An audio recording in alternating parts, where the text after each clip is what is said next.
Halo, selamat pagi. Hari ini kita akan membahas sertifikasi guru dan problematikanya. Sebelum membahas lebih jauh, perkenalkan nama saya Maria Angelin Sumbayak, NPM 1805030073, kelas 2A32, Prodi PGSD dari Universitas Quality. Nah, yang pertama itu kita membahas konsep dan prosedur sertifikasi guru. Sertifikasi adalah proses pemberian sertifikat pendidik kepada guru yang telah memenuhi persyaratan tertentu, yaitu memiliki kualifikasi akademik, kompetensi, sehat jasmani dan rohani, serta memiliki kemampuan untuk mewujudkan tujuan pendidikan nasional yang dibarengi dengan peningkatan kesejahteraan yang layak. 171 sertifikasi adalah proses pemberian sertifikat pendidik untuk guru dan dosen. Sertifikasi pendidik adalah bukti formal sebagai pengakuan yang diberikan kepada guru dan dosen sebagai tenaga profesional. Adapun tujuan sertifikasi guru adalah untuk meningkatkan kualitas kompetensi guru yang pada akhirnya diharapkan berdampak pada peningkatan mutu berpendidikan. Baru kemudian diharapkan dapat meningkatkan kesejahteraan guru secara finansial. Secara khusus, sertifikasi guru bertujuan untuk yang pertama itu ada menentukan kelayakan guru dalam melaksanakan tugas sebagai agen pembelajaran dan mewujudkan tujuan pendidikan nasional. Nah, yang kedua itu adalah peningkatan proses dan mutu hasil pendidikan, dan yang ketiga itu peningkatan profesionalisme guru dan meningkatkan martabat guru. Nah, dalam pelaksanaan sertifikasi guru perlu memegang prinsip sebagai berikut. Yang pertama itu berkeadilan, objektif, transparan, kredibel, dan akuntabel. Nah, yang kedua itu berorientasi pada peningkatan mutu pendidikan nasional. Dan yang keempat itu adalah dilaksanakan secara taat asas. Yang keempat itu dilaksanakan secara terencana dan sistematis. Nah, yang berikutnya kita membahas problematika sertifikasi guru. Yang pertama itu adalah problematika sertifikasi guru terkait dengan pola. Nah, yang berikutnya itu adalah problematika sertifikasi guru. Problematika terkait dengan pola portofolio. Pertama, bagi guru-guru yang ada di daerah terpencil, mungkin akan mengalami kesulitan untuk menyusun portofolio, sebab mereka tidak pernah mengikuti seminar pelatihan yang menjadi salah satu komponen portofolio. Nah, yang kedua itu ketidaktertiban dalam administrasi, serta rendahnya budaya menulis dan meneliti atau budaya akademis.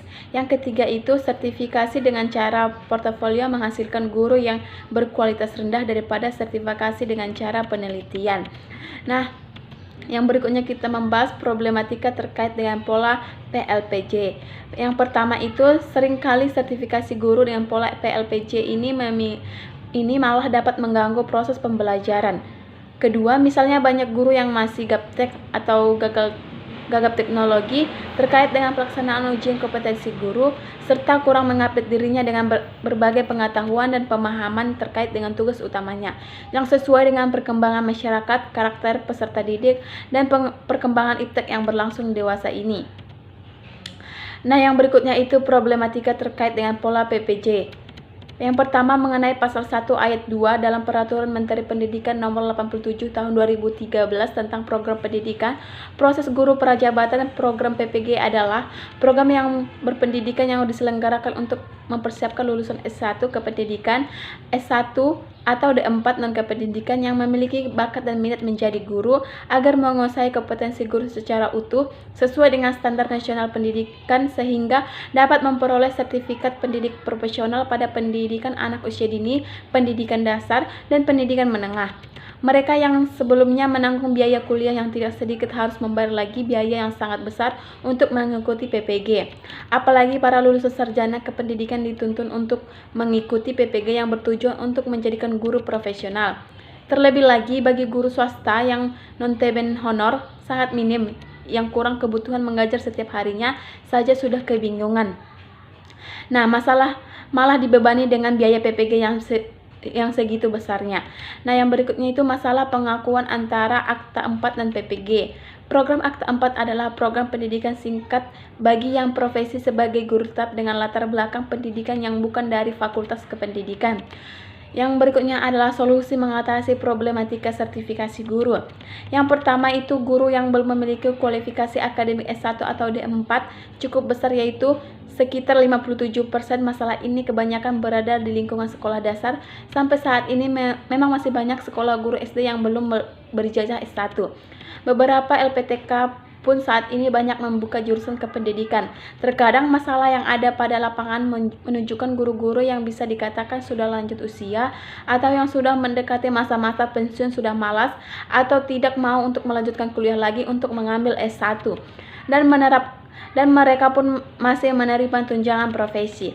Solusi masalah ini yaitu pemerintah harus benar-benar mendorong serta memotivasi guru-guru yang belum S1 untuk melanjutkan kuliah lagi, seperti pemberian beasiswa lagi.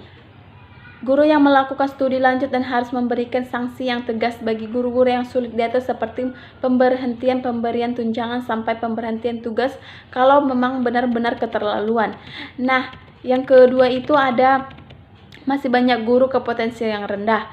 Masalah inilah yang benar-benar substansial. Sekarang pertanyaan yang perlu kita renungkan bersama yaitu bagaimana kualitas pendidikan bisa baik kalau gurunya saja berkompetensi rendah. Padahal guru memegang peranan yang pokok dan meningkatkan kualitas pendidikan. Peningkatan kualitas guru tidak dapat dilaksanakan secara instan melalui PLPC yang hanya beberapa hari, kemudian pemberian sertifikat saja, melainkan membutuhkan proses yang sangat panjang. Nah, yang berikut itu adalah pelaksanaan sertifikasi belum kelihatan membawa dampak dalam peningkatan kinerja guru. Padahal, pelaksanaan sertifikasi guru ini diharapkan dapat meningkatkan kinerja guru. Dalam rangka peningkatan kinerja guru melalui sertifikasi guru dapat dilakukan dengan mewajibkan guru yang telah disertifikasi menyusun laporan kinerja guru, dan para supervisor atau pengawas lebih meningkatkan tugasnya, bukan hanya melakukan inspeksi tetapi lebih kepada supervisi yang bersifat membimbing. Nah, yang berikutnya itu adalah masih banyak guru yang masih gaptek atau gagap teknologi dan kurang mengupdate dirinya dengan berbagai pengetahuan dan pemahaman terkait dengan tugas utamanya. Solusi untuk meningkatkan kemampuan guru dalam menguasai TIK yang memang masih rendah yaitu seharusnya pihak sekolah maupun pemerintah bukan hanya mewajibkan guru untuk membeli komputer atau laptop saja, tetapi mewajibkan guru untuk dapat mengoperasi komputer atau laptop. Hal itu dapat dilakukan dengan memberikan pelatihan kepada guru tentang pemanfaat TIK, misalnya melalui workshop, lokakarya, atau pelatihan kelompok sejawat yang dilaksanakan secara berkesinambungan. Nah, yang kelima itu adalah pelaksanaan distribusi guru yang belum merata. Solusi untuk permasalahan distribusi guru yang belum merata ini yaitu sistem desentralisasi. Pengelolaan guru ini harus dikembalikan pada sistem sentralistik.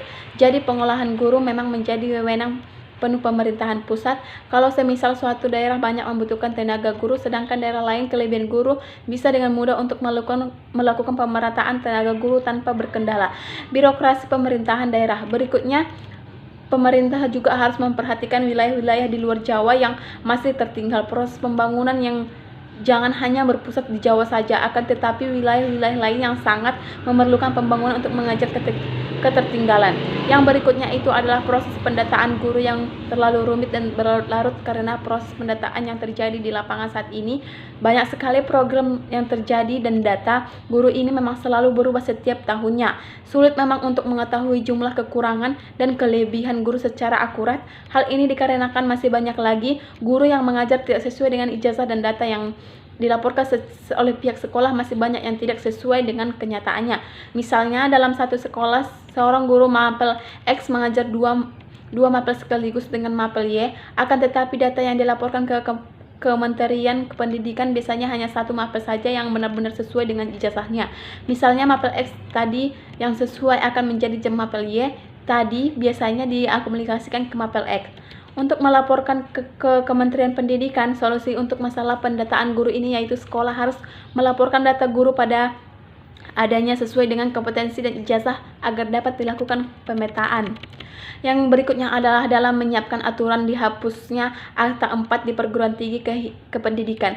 Maka sebagai warga negara yang baik, kita juga sebagai masyarakat intelek penulis mendukung program yang telah dijalankan pemerintah dengan mempertimbangkan perlakuan pemerintah terhadap lulusan dari kependidikan dan non-kependidikan pada pelaksanaan program profesi guru atau PPG, di mana masih ada tindakan perbedaan seperti pada ketentuan program. Nah, yang berikutnya itu adalah mata kuliah yang sering kita ikuti oleh peserta PPG yang sudah dinyatakan lulus seleksi untuk memenuhi kompetensi akademik, bidang studi dan atau kompetensi akademik kependidikan sebelum mengikuti program PPG. Nah, sekarang membahas kita mengenai sertifikasi guru dan problematikanya. Jika ada salah atau kata saya yang salah, saya minta maaf karena saya masih dalam proses belajar. Akhir kata saya ucapkan terima kasih.